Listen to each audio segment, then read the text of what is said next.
कहते हैं कि 1 in every 3, if not 4, women in the world have been harassed at some point in their life. और unfortunately हमारे मुल्क में बच्चों को लेके भी बहुत harassment होती है. And a lot of it goes, most of it goes unreported. So, as someone who's openly talking about it, what is the right, how does one handle it? क्या report, because उसकी भी implications बहुत serious हैं report करने की, खास तौर पे जब family के अंदर कोई चीज़ ऐसी होती है तो रिश्ते ख़राब हो जाते हैं. और जो हम ड्रामों में देखते हैं कि जी बदनामी का या ब्लेमिंग का या बदमज़गी, या तो बेहतर होता है brush it under the rug and somehow just let it pass. So how do you think, how does one face it? It's such a complex matter. It is, और क्योंकि मैं खुद गुजरी हूँ इससे, तो मुझे पता है कि कितना मुश्किल है.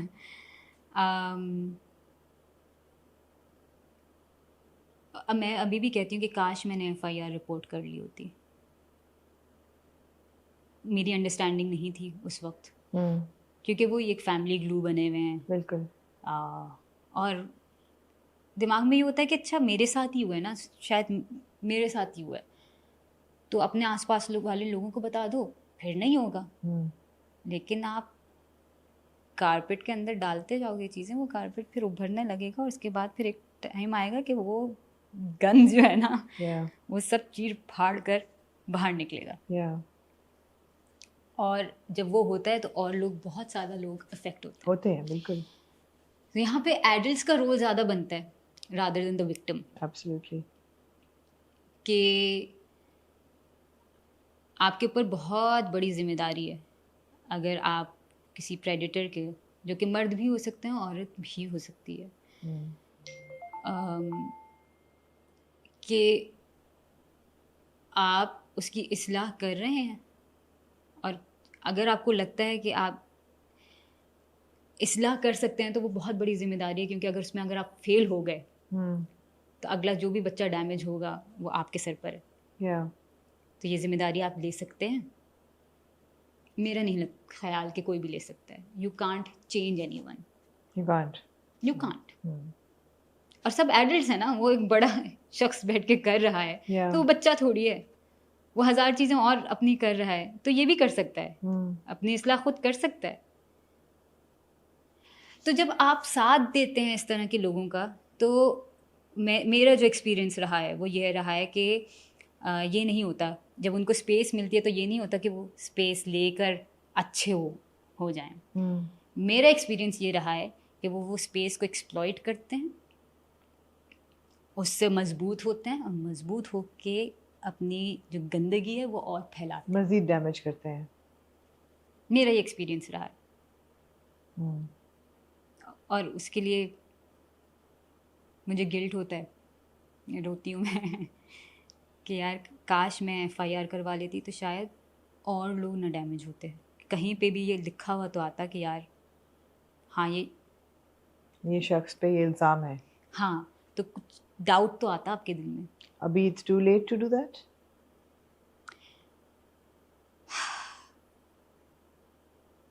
It's never too late.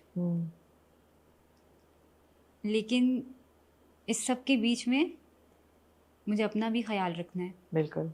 क्योंकि अब जाके मैं स्टेज पे आई हूँ कि मैं इसको प्रॉपरली कह सकती हूँ कि हाँ वो गलत था.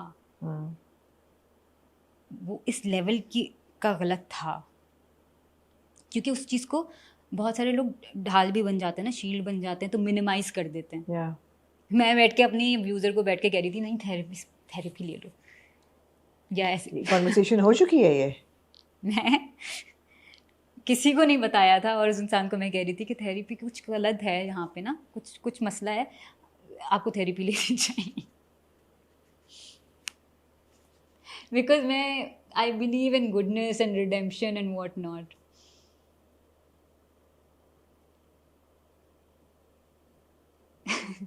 But the guilt is that person might be harming other people even now. So that is the guilt.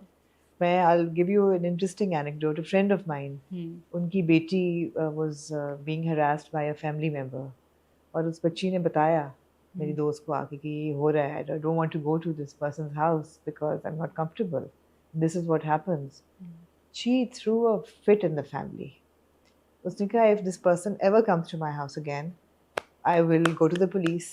और बड़ा शोर मचा because it was a ससुराल involved. He said nothing doing. My child's safety is top priority. और ये एक बुरा इंसान है, गंदा इंसान है, और ना सिर्फ ये बल्कि पूरी सोशल सर्कल में उन्होंने ढिंढोरा पीटा कि this is what's happening and you know please keep your children safe from this individual. We have suffered. We don't want anybody else to suffer. There is a social boycott. We don't want this person in our house. बहुत बड़ा कदम था. लेना उसकी चाहिए, अपनी implications होती हैं. लेना चाहिए, क्योंकि आप वही अकाउंटेबिलिटी बहुत बड़ी होनी चाहिए. और बिकॉज मैं आप फिर वरना साइलेंट एनेबलर्स आप बन जाते हैं. बिल्कुल ऑल्दो आवाज़ उठाने की अपनी अपनी डाउन साइड है कि आप ऐसा एक्सपोजर होता है कि आप पता नहीं हैंडल कर सको या ना कर हाँ सको, विक्टिम हैंडल कर सके या ना कर सके. हाँ, मतलब मुझे नहीं पता कि इस इंटरव्यू के बाद क्या होगा. मुझे नहीं पता, लेकिन जो भी होगा देख लेंगे. क्योंकि